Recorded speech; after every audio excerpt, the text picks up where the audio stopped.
পথহারা মানুষের পথিক হয়ে এসেছিলে ধরা ধামে কোরআন নিয়ে।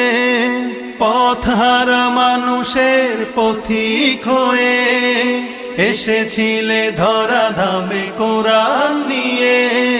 তোমার পথের পথিক হয়ে জীবন গড়ার স্বপ্ন সাজাই।